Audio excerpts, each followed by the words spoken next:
Chapter 4. Bruce Bilcock Dies Laughing.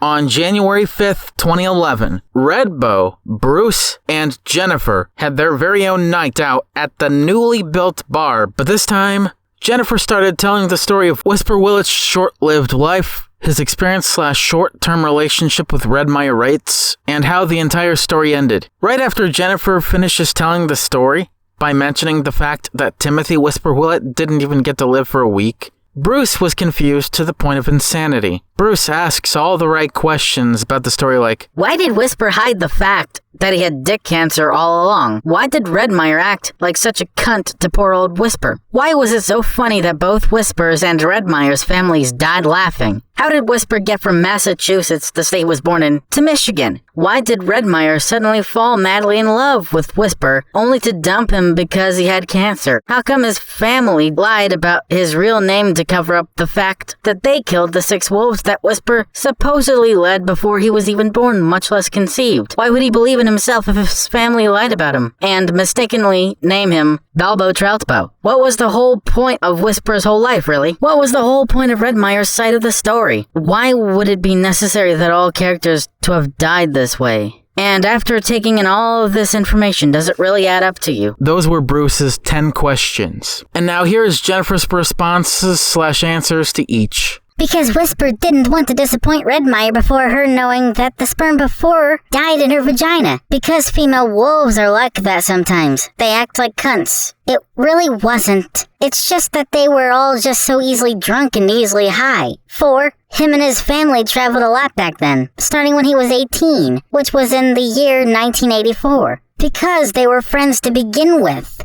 Friendships sometimes turn into more intimate relationships sometimes, so that Whisper can stay with his family on the way to Michigan, so that the whole concept of being the leader of your own pack, let alone being the leader in general, is a fantasy. It's that Redmire has the same struggles about her life being a lie, just as much as Whisper had when he was alive. It wasn't necessary. All of those deaths were completely avoidable, but all in all, they died that fucking way anyway. And 10. Yes, Bruce, it all really adds up. No matter if it's just your opinion or if it's just a fact to you. There was a few moments of silence. Nobody said a word or did a single thing at all. Bruce, having heard all of Jennifer's 10 responses to his 10 questions, had another full glass of beer while she was answering his questions. After a few moments and a quick trip to the restroom to take a piss break, Bruce comes walking back to the bar laughing hysterically, and maniacally at that. Bruce, Jennifer, and Redbow were laughing with each other for 5 minutes. Jennifer and Redbow talked it through, while Bruce was quickly losing oxygen.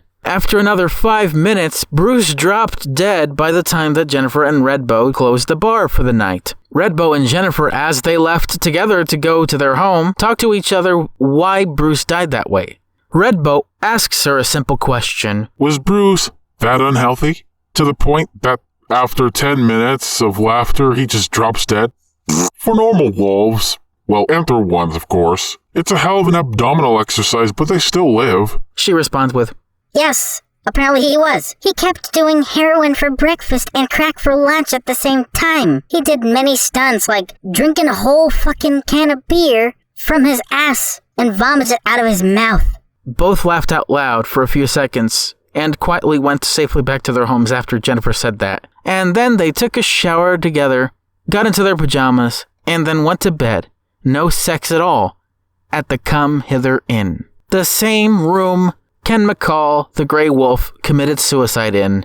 Chapter 5. Curse of the Laughing Soul-Sucking Ghosts. In the early hours of January 6th, 2011, Redbow and Jennifer found out that Bruce apparently wasn't the only one that got cursed by a laughing soul-sucking ghost, but 29 others were too. Here are the statistics Redbow showed to Jennifer. 11 anthrofoxes, 9 hyenas, 3 pigs, 3 wolves, accounting for Bruce, of course, 2 dogs, and 1 anthro-cat. At this point, there were now 60 cursed spirits, but the new 30 isn't cursing the new bar. They were only cursing the plot of land around and surrounding it. It's only a matter of being able to get to the bar without hearing ominous outbursts of laughter so you don't get their attention. Every other anthro animal has succeeded in doing this without giving the 60 ghosts even the barest light of day. In other words, A vast sea of question marks flood Jennifer's head whilst taking in these quote-unquote statistics from her beloved boyfriend. Then Redbow just stares at her for a few seconds, contemplating and thinking up of a plan of what will happen and what his plan will come out to be in Chapter 6. Chapter 6, Redbow's Genocide, the one and only leader of all packs. Once Redbow opened up his bar again in the morning hours of January 7th, 2011, Redbow was drinking himself to the point where he's almost wasted. But then, right before he passed out, after having too many drinks, he had this 1-minute rant. Imagine never being the leader of your own pack or being the leader of the pack that you're destined to lead because you'd be a future daddy. What if there is no future daddy? What if there is no future family? What if we're just wolves making more wolves? What pack am I the leader of then? I'm so baffled. How is this so fucking hard for people to understand? This doesn't really come naturally, even though reproduction does come naturally to wolves. That's a contradiction to wolf lore. I wish my life was a refund, and I wish they took us back in time and shoved me right up my mother's cooch. Ugh. And then Redbow passes out. Jennifer, just confused, decided to walk away, drive in her car, and go back to the Come Hither Inn hotel room. She was silent all day. She ate, of course, she drank water, and the only time she talked where she took a shit in the bathroom or just went into the bathroom in general and talked to herself, quietly, where nobody eavesdropped her. Yes, she was that paranoid. Once Redbow got back up a couple of hours later, he went back home to Pennsylvania to broadcast his plan to commit, or at least attempt to commit, the world's biggest anti-leader of the pack wolf genocide in the history of this franchise, or maybe in any literature of any format, let alone this one. Redbow plans to take out any wolf father figure and make Redbow himself the leader of all the packs of all the wolves of any species, of any breeds all around the world within 30 days. This is insane. But let's just get to Chapter 7 for the sake of it.